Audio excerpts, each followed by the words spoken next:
శ్రీరంగేశుడ శ్రీదేవినే శ్రీరంగేశుడ తలుపు తీయవే భామా నువ్వు తలుపు తీయవే భామా శ్రీదేవెందుకు చెగరుడెందుకు శ్రీదేవెందుకు చెగరుడెందుకు పడలు చాలు పోయి బహు ముచ్చడేలా పోయి పడలు చాలు పోయి బహు ముచ్చటేలా పోయి.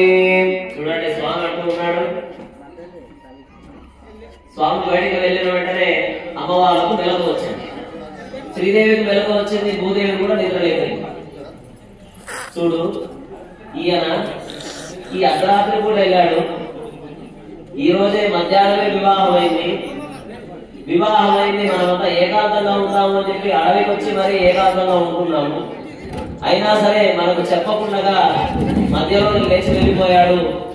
ఈయన ఎలాగైనా మనం పట్టుకోవాలి, ఆయన మనం ఎలాగైనా దండించాలి, శిక్షించాలి అని చెప్పి శ్రీదేవి భూదేవి అమ్మవారు అనుకుంటున్నారు.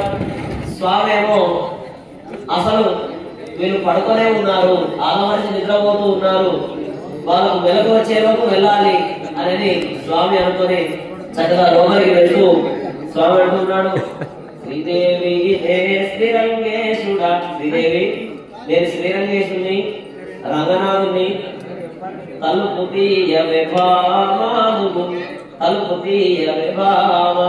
ఎవరనుకుంటున్నావో నువ్వు? నేను శ్రీరంగనాథుని వస్తున్నాను తలుపు తీ అని స్వామి అంటూ ఉంటే లోపల నుంచి అమ్మవారు శ్రీదేవి ముందుకు చెగొరుటె ముందుకు పోయి బహు ముచ్చటేల పోయి అని ముచ్చట్లన్నీ విన్నవే, మాకు తెలియదు దాని గురించి, చాలు చాలు పోపో అంటూ తలుపుల దగ్గరకేసి మొహం మీద లోపల ఉన్నటువంటి పూలన్నీ చదువుతూ ఉన్నారు. ఇప్పుడు మరలా స్వామి రెండవ ప్రయత్నం చేస్తూ ఉన్నాడు. శ్రీదేవి శ్రీ శ్రీనివాసుని చెగొని తలుపులు మూయవే నను లోగొని తలుపులు మూయవే. శ్రీదేవి శ్రీ శ్రీనివాసుని చెగొని తలుపులు తీయవే నను లోగొని తలుపులు మూయవే. శ్రీరంగమంట బహిరంగమంట శ్రీరంగమంట బహిరంగమంట పెద్ద దొంగవు నువ్వంట స్వామి పెద్ద దొంగవు నువ్వంట. శ్రీరంగమంట బహిరంగమంట పెద్ద దొంగవు నువ్వంట స్వామి పెద్ద దొంగవు నువ్వంట. చూడండి మళ్ళీ స్వామి అంటున్నాడు, నేను శ్రీనివాసుని కాబట్టి నువ్వు ఎవరనుకుంటున్నావో, నేను వచ్చాను తలుపు దగ్గర నిలబడ్డాను, నీవు నేనే అనుకున్నావా లేకపోతే వేరే ఎవరైనా అనుకున్నావా? వెంటనే తలుపు తీసినది లోపలికి రాలేవు అని చెప్పి స్వామివారు అంటూ ఉంటే, శ్రీరంగమంట బహిరంగమంట నేను శ్రీరంగం అంటూ ఉన్నావు, నేనంతా బహిరంగమే కాబట్టి నీ గురించి మాకు తెలియదా, చాలు చాలు ఇక నువ్వు వెళ్ళిపో అని చెప్పి, నువ్వు పెద్ద దొంగవు, నువ్వు చాలా చాలా పెద్ద దొంగవు, మాకు తెలుసు కృష్ణావతారంలో నువ్వు ఎట్లాంటి వాడివో అని చెప్పి అమ్మవారు లోపలికి రానికుండా అడ్డగిస్తూ ఉన్నారు. ఇప్పుడు మళ్ళీ స్వామి లోపలికి వెళ్ళే ప్రయత్నం చేస్తూ ఇంకొక మాట అంటున్నాడు. ఇప్పుడు రాముని నేనే సౌమ్యుని నేనే రాముని నేనే సౌమ్యుని నేనే నాకే మిగోటే నువ్వే ప్రాణములేమ్మా. రాముని నేనే సౌమ్యుని నేనే నాకే మిగోటే భామా నువ్వే ప్రాణములేమ్మా. కృష్ణుడనీవే మానస జోరుడ కృష్ణుడనీవే మానస జోరుడు ఓయ్ స్వామి నువ్వు బయటకు పోయి స్వామి ఓయ్ నువ్వు స్వామి నువ్వు బయటకు పోయి స్వామి. చూడండి స్వామి వారి ఇప్పుడు మార్చారు, ఏమంటున్నారు? రంగనాథుడు అంటే వేరేలా అనుకుంటున్నారు, శ్రీనివాసుడు అంటే ఇంకోలా అనుకుంటున్నారు. కాబట్టి నేను రాముని నేనే సౌమ్యుణ్ణి నేనే రాముని నేను సౌమ్యుణ్ణి నేను, నువ్వు అనుకున్నటువంటి వాడను కాదు. కాబట్టి నాకు నువ్వే ప్రాణము అని చెప్పి మరలా ప్రాధాయపడ ఉన్నాడు స్వామి. అలా ప్రాధాన్యపడుతుంటే అమ్మవారు అంటూ ఉన్నారు, మామూలుగా నువ్వు రాముడు అంటూ ఉన్నావు, రాముడవు కాదు నీవు, కృష్ణుడా నీవే మానస చోరుడవే, నీవు కృష్ణుడవు, మనస్సులను దొంగలించేటటువంటి వాడవు, చాలు చాలు నువ్వు బయటకు వెళ్ళిపో అని చెప్పి మరలా లోపల నుంచి అమ్మవారు చేతికి ఏది దొరికినది విసురుతూ ఉన్నారు స్వామి వారిపైకి. ఇప్పుడు స్వామి మళ్ళీ ఇంకొక ప్రయత్నం చేస్తూ ఉన్నాడు అమ్మ దగ్గరికి వెళ్ళడానికి. నీ శ్రీనివాసుని లక్ష్మీకృతయుని, నీ శ్రీనివాసుని లక్ష్మీకృతయుని, నువ్వంటే ప్రాణం మానకు, నువ్వే ప్రాణములే నువ్వంటే ప్రాణము మానకు, నువ్వే ప్రాణములే. రాత్రి వేళల నిసంచారము, రాత్రి వేళల నిసంచారము, ఎక్కడికో ఈ స్వామి మరి ఎసకి ఇంటికి స్వామి, ఎక్కడికో ఈ స్వామి మరి ఎసకి ఇంటికి స్వామి. మళ్ళీ చేస్తున్నాడు స్వామి.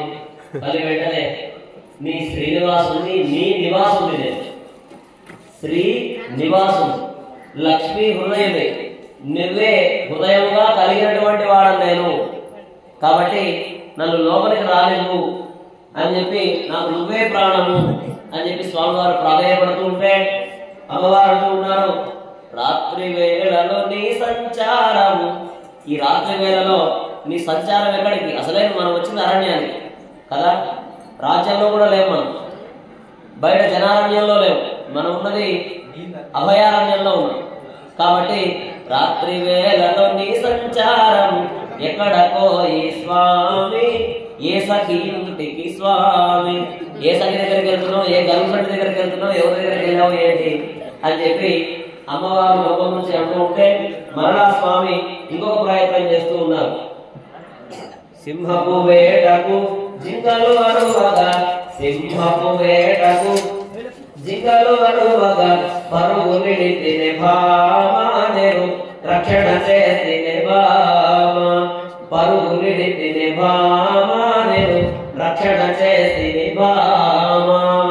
రక్షణకెళితే నియధనములు, రక్షణకెళితే నియధనములు, ఎందుకు కందెను నాథా మరి అసంగతే పెట్టినాథ, ఎందుకు కందెను నాథా మరి అసంగతే పెట్టినాథ. ఇప్పుడు స్వామి అంటున్నాడు, నువ్వు అపార్థాలు చేసుకుంటున్నావేమో, ఏ సఖి ఇంటికి నేను పోలేదు, నేను వెళ్ళింది సింహం వేటాడుతూ ఉంటే జింకలు అరుస్తూ ఉన్నాయి, నా పని రక్షణ చేయడమే, ఇప్పుడా అప్పుడా అని కాదు, ఎప్పుడు పిలిస్తే ఆర్తత్రాణ పరాయణుడు అని పేరు స్వామికి. ఆర్తి చేత ప్రేమ చేత పిలిస్తే ఏ సందర్భంలోనైనా సరే స్వామి వెళ్ళిపోవాల్సిందే. నాకు చెప్పారు కదా, సిరిగించేవాడు శంకు చక్రము అని, స్వామి అన్ని చూసుకోడు, చక్రం ఉందా శంఖం ఉందా అర్థమవుతుందా ఏం చూసుకోడు, స్వామి వెంటనే వెళ్ళిపోతాడు. అలా ఇప్పుడు కూడా స్వామి ఏకాంత సమయంలో కూడా జింకలు అరుస్తూ ఉన్నాయి, సింహమేమో వేటాడుతూ ఉంది. ఆ అరుపుని విని నేను బయటకు వెళ్ళాను అని స్వామి చెప్పే ప్రయత్నం చేస్తూ ఉన్నాడు. అలా చెప్పిన వెంటనే అమ్మవారు కిటికీలోంచి చూస్తూ ఉన్నారు. చూసి కిటికీలోంచి చూస్తూ, మరి రక్షణకి వెళ్ళా అంటున్నావు కదా, రక్షణకెళితే నీ అధరములు, మరి రక్షణకెళ్తే నీ పెదాలు ఎందుకు ఎర్రగా కందాయి, మరి ఆ సంగతి ఏంటి, ఆ విషయం ఏంటి అని చెప్పి అమ్మవారు అడుగుతూ ఉన్నారు.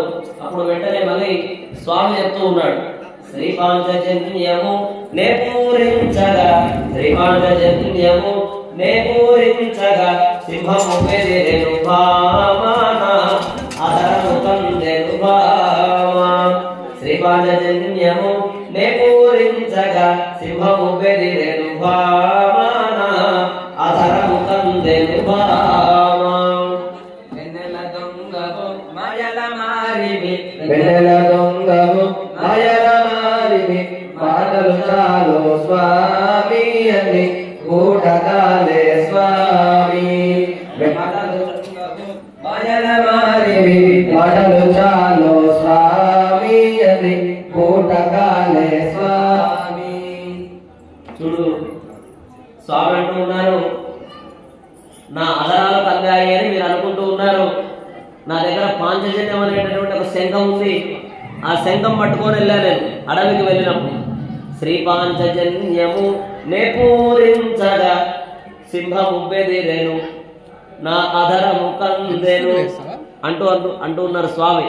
నేను పాంచజన్యాన్ని గట్టిగా పెదాలపైన ఒత్తి పట్టి పూరించాను. అంతా వెతికా, ఎక్కడ కనిపించలేదు. జింకల అరుపులు ఎక్కడున్నాయి అని చెప్పి మొత్తం వెతుకుతూ వెళ్ళా, ఎక్కడ కనిపించలేదు.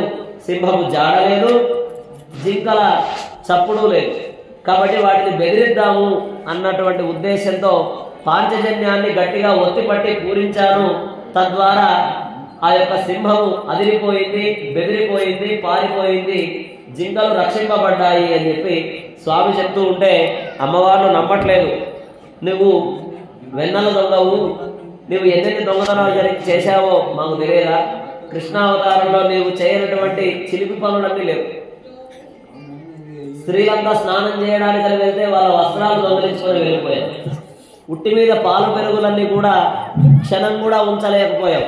ఉట్టి మీద పాలు పెరుగు క్షణమైన ఉంచని మారాలు చేయకు మంచి పాలుడా గారాలు అన్నీ నీకేనురా అన్నట్టుగా స్వామి ఉట్టి మీద పాలు పెరుగు అసలు అందకుండా పైన పెడితే కూడా వాటిని దొంగలించావు.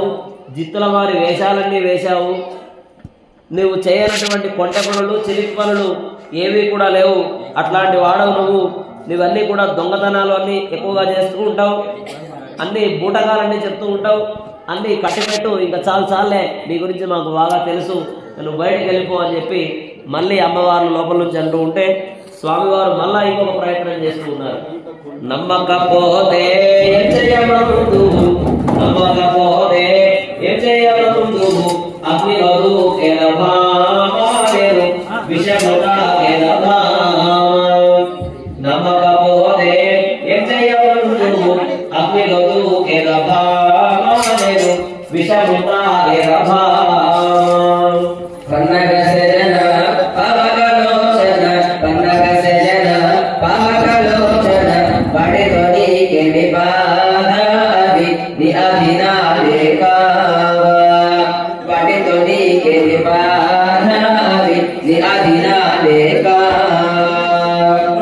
చూడండి, స్వామివారు ఇప్పుడు ఇంకొక స్టెప్ తీసుకున్నారు.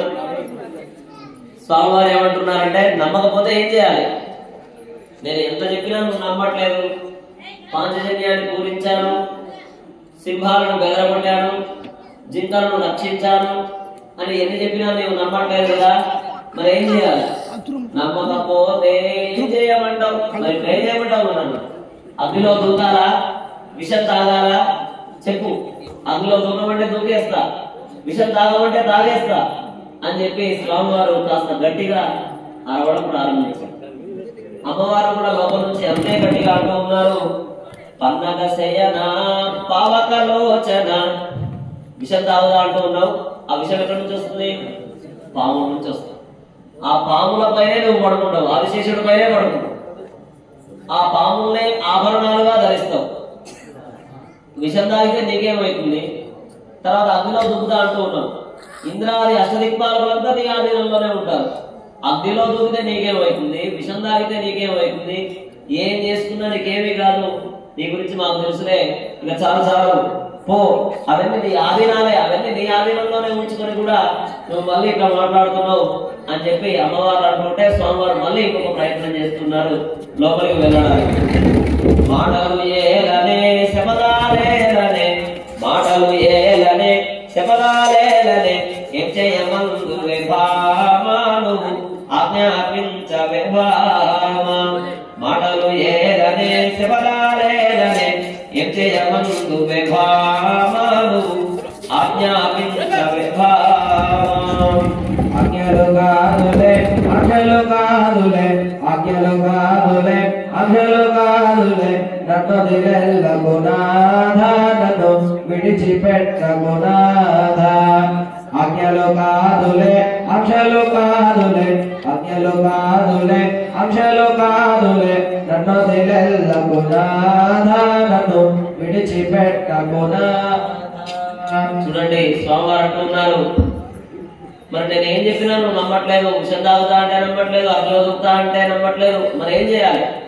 మాటలు ఏలనే శపథాలేనని, మాటలతో శపథాలు చేయడం వద్దు. నన్ను ఏం చేయమంటావు నువ్వే చెప్పు, నేను మీకు సరెండర్ అయిపోతూ ఉన్నాను, మీరు ఏం చెప్తే అది చేస్తా అని చెప్పి స్వామివారు కాళ్ళబేరానికి వచ్చారు. ఎందుకంటే అమ్మవారు ఒంటరిగా ఉన్నారు కాబట్టి అమ్మవారిని రక్షించవలసినటువంటి బాధ్యత స్వామివారి పైన ఉన్నది కాబట్టి కాళ్ళబేరానికి వచ్చి మీరు ఏం చేయమంటే అది చేస్తా, ఇక మీ ఇష్టం అని చెప్పి స్వామివారు చివరి ప్రయత్నం చేస్తూ ఉంటే అమ్మవారు అంటూ ఉన్నారు, ఆజ్ఞలు కాదులే ఆంక్షలు కాదులే, ఆజ్ఞలు కాదులే ఆంక్షలు కాదులే. ఇవి ఆజ్ఞలు కాదు, ఆంక్షలు కాదు. నన్ను విడిచిపెట్టకు, మమ్మల్ని వదిలిపెట్టకు. ఎందుకంటే మా తల్లిదండ్రులు మీకు ఇచ్చి కన్యాదానం చేశారు కాబట్టి మమ్మల్ని కాపాడుకోవాల్సినటువంటి బాధ్యత నీదే. ఏది జరిగినా, ఏ సమయంలోనైనా సరే, మాకు నిద్రాభంగం జరిగినా సరే, ఏ విషయమైనా మాతో చెప్పి వెళ్ళు, మేము ఇదే కోరుకుంటున్నాం తప్ప నీ గురించి మాకు తెలుసు, కానీ కాసేపు నిన్ను ఆట పట్టిద్దామని చెప్పి అలా చేశాము అని చెప్పి చెప్తున్నారు. ఏం చెప్తున్నారు? ఆట పట్టించాలని అలా చేశాను తప్ప నీ గురించి మాకు తెలియదా స్వామి అని చెప్పి లోపల అమ్మవారు అంటుంటే స్వామివారు అప్పటిదాకా మొహం కాస్త మాడిపోయింది. ఎలా ఉంది స్వామిని? మాడిపోయింది. ఒక్కసారిగా అలా అనగానే స్వామివారు మెరిసిపోతూ ఉన్నారు. చాలా చాలా మెరిసిపోతూ చక్కగా లోపలికి వెళ్తూ ఉన్నారు. అమ్మవారు తలుపు తీసి స్వామివారిని లోపలికి రాణిస్తూ ఉన్నారు. సింహగిరివాస నరసింహ గోవింద, సింహగిరివాస నరసింహ గోవింద, గోవింద సింహగిరివాస నరసింహ గోవింద, గోవింద లక్ష్మీ నరసింహ స్వామి గోవింద, గోవింద లక్ష్మీ నరసింహ స్వామి గోవింద, గోవింద శ్రీ నరసింహ స్వామి గోవింద, గోవింద